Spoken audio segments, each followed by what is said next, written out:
Hey everybody, how's it going? This is Danger Man. This is season 1. This is episode number 4. This episode is called The Blue Veil. Last episode I actually really enjoyed. To see there was this lady whose brother had been murdered right in front of her, but because she was blind, she wasn't able to give the detectives and Drake like a physical description of what this guy was like. She could only tell them like what his aftershave smelled like, what his voice sounded like, because that was the only way that she could help them. So Drake came up with this really cool idea of trying and training her in a way, I guess, to put it in a certain way, to walk and act and talk like she could see, to try and make this guy think she would be able to give a physical description of what he looked like to the authorities that were investigating her brother's murder. And I just thought that was such a clever thing for them to do. And it was very gadgety and it really reminded me of like James Bond and things at the same time. So I thoroughly enjoyed last episode. Might have been my favourite one so far, actually. I've said this a couple of times already, but I just like the self-containment of these and that they're just in these small little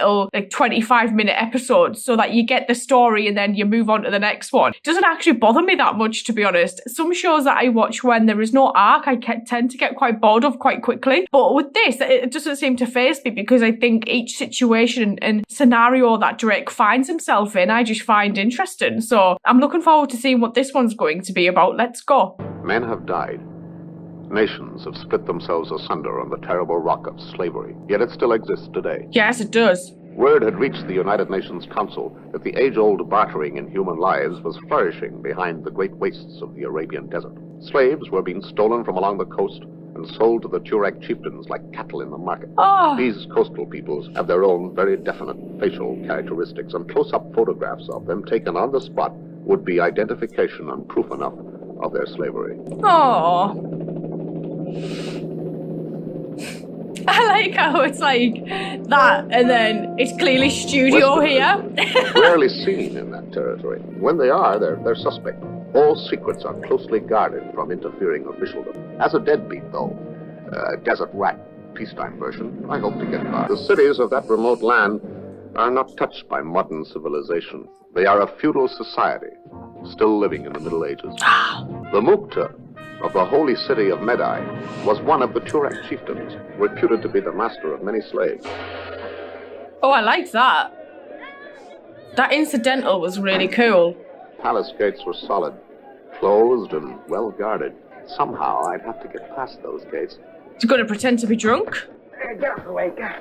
Ferranci, unbeliever. What is it, faithful one? Do you seek a hostelry? Yeah, I do. Come, follow me. He is going to lose every possession that he has.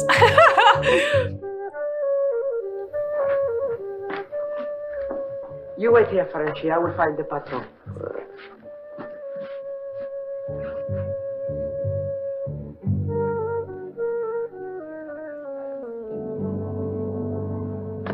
My name is Spooner. Yes, I'm an Englishman, my dear fellow. Please believe me. Just in case the accent didn't give that away. Except death. Why me in particular? You're a Ferranci, an unbeliever. This is a holy city. You're a Ferranci too, aren't you? Oh, no, on the contrary, I am a true believer. Greatly respected for my virtue.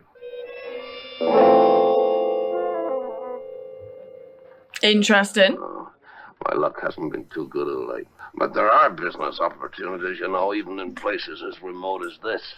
Buying, selling, trading, certain If that's if you've got merchandise, things it's to very hard trade. come by nowadays. Oh, It's very rewarding, but he means also people. very illegal. And do you think I might be able to help you? Or you could arrange a meeting with the Mukta. That cigarette is absolutely freaking When me I out. was a little boy, I was afraid of bogeymen. Good luck to you, sir. Oh, you have a room for me? Yes, Ferranci. All right. Take me to it. All my things have been taken from my room. Yeah. Has he now got here room? The lady says all her things have been taken. Yes, but why did he take them from my room? Because you haven't paid your bill, I should imagine. To imagine? You know darn well I haven't paid my bill. You promised to pay it until you could find me work. It's not my fault if your song and dance routine are not appreciated by the locals, or if they prefer some cruder form of entertainment. You forget you were out of work when I found you, Miss Nichols. I was 500 miles closer to civilization then. Well, you were 500 miles nearer to your home, shall we say. This is not a woman's country, Miss Nichols. You really need a protector.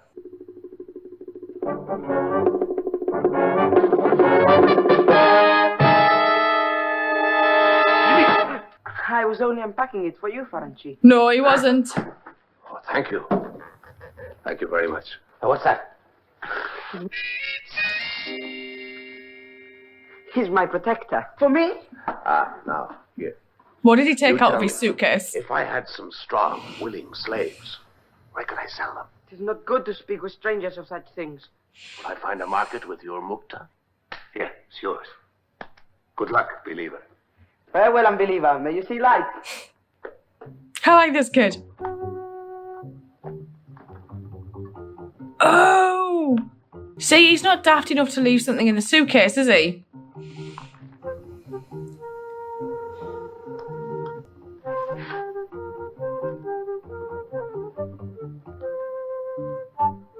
Oh my god, this is just James Bond, isn't it?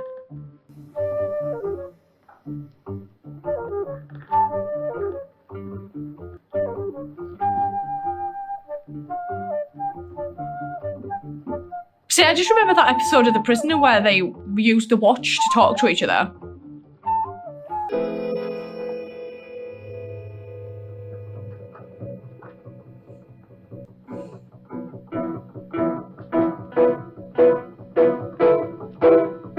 I was just going to knock.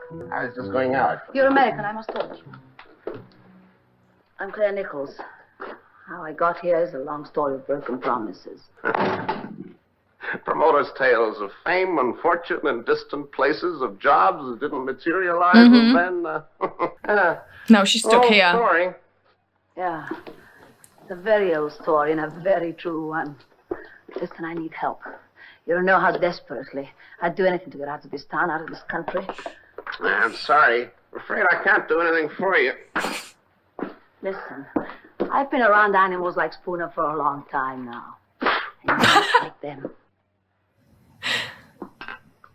And you can't hide what you really are behind this bottle. Oh, no. There's something more to you. You can't just turn your back. I'm sorry. Can't help you. You're sorry. I actually like how much of an asshole he is. Do a trade. Because he's a little bit. Trade what? You have an invitation to visit the Mukta's palace, don't you? Yeah, and I'm not good. Can he go with her? Sure. You're going to take me with you. Introduce me as an old friend. If I take you, do you promise to take me back to civilization? I promise to do my best. Let's go. Hey! It is kind of you, young lady. Wife number Give 7. me your valuable time so freely. Very curious to see the inside of your palace. Who is this gentleman? That hair reaction was great. Drake, it's a friend of mine. Mr. Drake, it is an honor. I promise I shall find some way to help you. But in the meantime, you must leave Yes. your present lodging. It is not a fit place for a lady of your breeding. You must allow me to take you out. I will show you the sights. Thank you. He's got such an They intense tell me you have a gaze. diamond mine. Is it really true?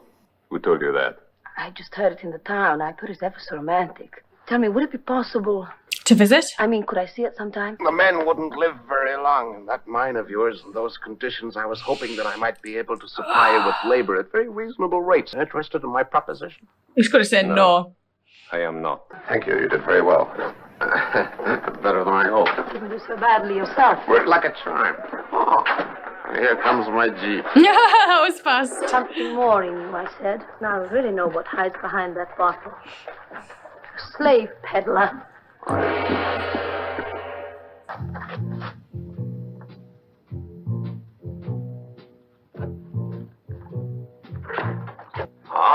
Behind the What are you door? doing here? I've got a message for you, Franchi. Oh.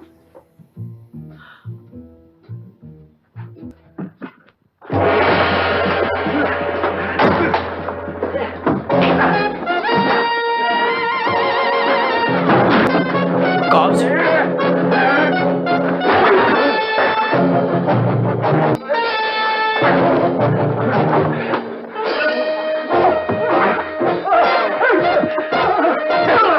Why was he just pulling at his face? Maybe it's just a tactic. See, I'm keeping well away from your little friend. Yeah. Now, who sent you? The Fat Haji. To kill you, Faraji. You always do everything that the Hashi says. He's scared of him. My master will turn me into a beetle. He cannot be very powerful if he needs you to help him. Huh?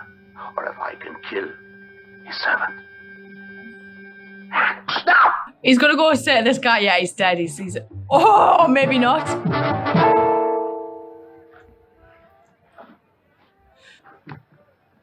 Seem surprised to see me, Mrs. Spooner. Ugh. This time you were lucky, Mr. Drake.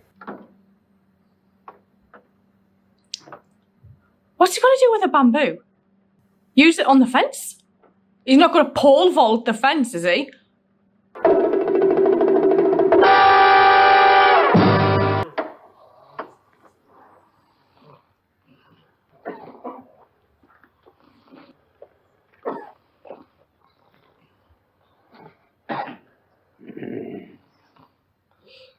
Oh. Allah.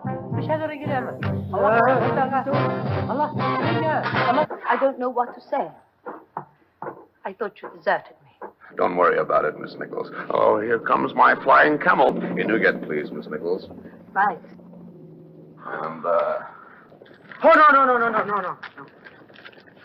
I'm obliged, my friend. This was different. There's me at the end, like, take the kid. That's just kidnapping. Yeah, this was an interesting one, knowing that we went to somewhere in the Far East, I guess, because there was this issue with people being bought and sold as slaves, and Drake had to go and, you know, stop it from happening, or at least get evidence that it was happening. And we saw how he had in his drinks kind of flask, it was actually like equipment for a camera, and he could take photos of the people that he found when he went to the diamond mine. And I just love how resourceful he is. Like, it does remind me a lot of The Prisoner, though, when I'm watching like this, some of the things that happen in this, I'm like, oh, that reminded me of this, and then that reminded me of that. He just seemed more carefree in this, though, as Drake. But I don't know, that I just really like his, like, how much of an arsehole he is, actually.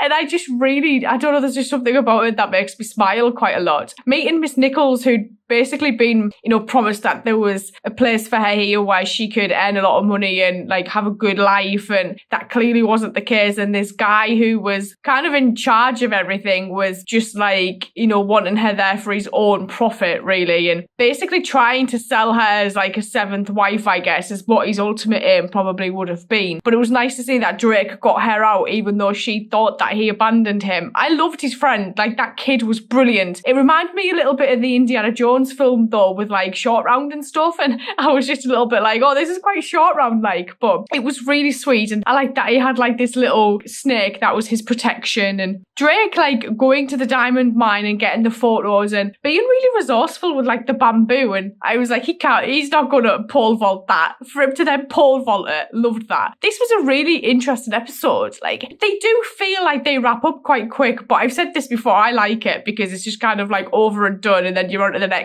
one. I just really enjoy watching this. There's just something about it that I find really charming to watch, actually. And I like the little voiceover at the start. Like, I like how he always introduces you to what's happening before we get into the episode. So it kind of like takes you on the journey through what's going on. And I just really liked the setting of this, even though obviously a lot of it was set. It was nice that we got like the film and set at times, like with the helicopter was clearly film, and then you would go to the set where he was greeted and like someone met him and took him to where he needed to be to get the evidence that they needed. But yeah, I think I might actually just go watch the next one, and I will see you guys later. So thank you.